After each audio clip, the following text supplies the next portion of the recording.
Excellence, Monsieur le ministre du Tourisme de la Côte d'Ivoire, Monsieur Roger Kakou. Monsieur le ministre, merci de nous recevoir aujourd'hui au sein de l'ambassade de la Côte d'Ivoire à Paris.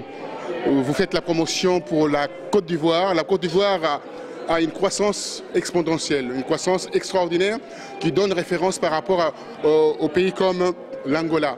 Donc les deux pays phares à l'Afrique de l'Ouest et l'Afrique australe. Alors dites-moi, le miracle c'est quoi?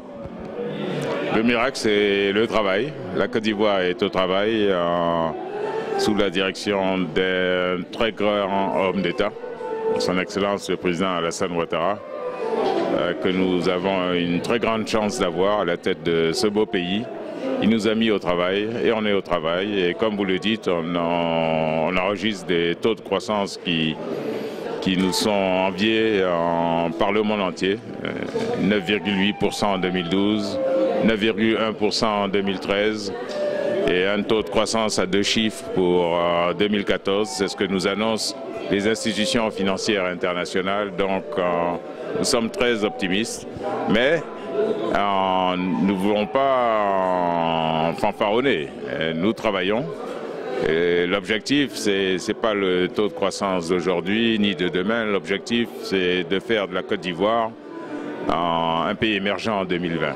Et avec le président Alassane Ouattara, nous allons réussir. Oui, effectivement, on voit au niveau de la croissance, comme on l'a expliqué tout à l'heure, et ce qu'on voit au niveau des indicateurs, c'est une chance pour la Côte d'Ivoire, avoir à la tête de ces pays un ancien du Fonds monétaire international. Donc pour la gestion économique, c'est un banquier et le pays va en fait transpirer au niveau de ses voisins. Oui, mais la Côte d'Ivoire est membre de certains espaces économiques, l'UMOA, avec 8 pays membres, avec une certaine population. La Côte d'Ivoire est membre de la CEDEAO, qui est un espace économique encore plus important, avec un fort potentiel donc pour les investisseurs venant du monde entier, que l'on encourage à venir en Côte d'Ivoire investir, puisque ce marché est en train de s'ouvrir à eux, le marché de la CEDEAO surtout, et donc on espère bien profiter de notre appartenance à ce vaste marché avec un très fort potentiel pour attirer des investisseurs du monde entier pour pouvoir venir profiter de l'environnement, qui est un environnement très sain pour les affaires que représente la Côte d'Ivoire. Deux questions encore, je passerai la parole à mon confrère. La première question concernant le retour de la BAD en Côte d'Ivoire, précisément à Abidjan. Et on voit le président Kaberuka fait un discours assez fort par rapport à l'économie de l'Afrique de l'Ouest. Il dira également au niveau de l'Ebola que ça va tirer l'économie vers le bas parce que les frontières sont fermées, complètement fermées. Vous l'avez expliqué même tout à l'heure. Est-ce que c'est une tare pour l'économie africaine ou c'est une progression? Parce qu'on va perdre 1% au niveau de la croissance des 5,6% de l'Afrique. Oui, l'Ebola, c'est un drame que vit la sous-région.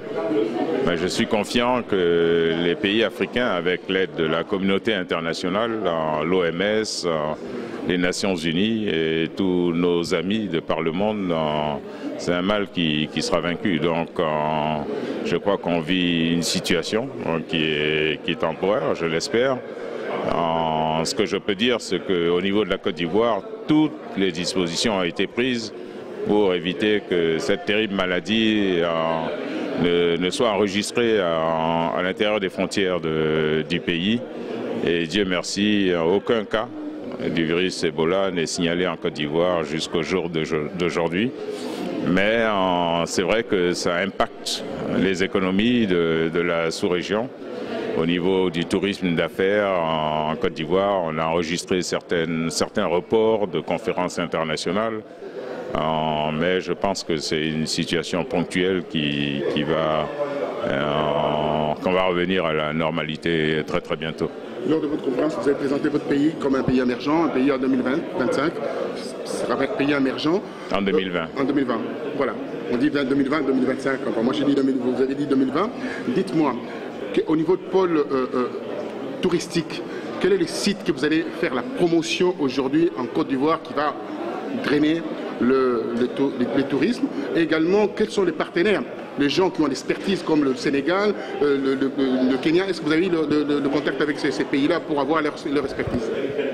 Alors, la Côte d'Ivoire au niveau touristique travaille sur plusieurs niches, je l'ai dit tout à l'heure. On a bien sûr le balnéaire, puisque le pays est riche de plus de 500 km de côte sur l'Atlantique. Mais on travaille également sur le tourisme culturel, en très grande diversité de cultures en Côte d'Ivoire, très riche culturellement. On travaille sur l'écotourisme avec les forêts classées, des parcs à travers le pays. On travaille sur le tourisme religieux, la plus grande basilique du monde, dans les mosquées centenaires, et basilique de Yamoussoukro bien sûr. On travaille sur le tourisme sportif avec le golf, avec la pêche sportive. On travaille sur le tourisme culturel, l'écotourisme, je l'ai dit, et puis la dernière niche que l'on est en train de développer, c'est l'agrotourisme, pour faire connaître les produits de l'agriculture ivoirienne à nos visiteurs étrangers, bien sûr, café, cacao, EVA, ananas, bananes, etc. Et puis c'est une niche qui a un très fort potentiel. Donc on travaille sur tous ces axes-là et je pense qu'on va enregistrer de beaux succès très bientôt. Les deux pays, Sénégal et le Kenya? On utilise les expertises de tous les pays qui ont déjà une très riche expérience en matière de tourisme.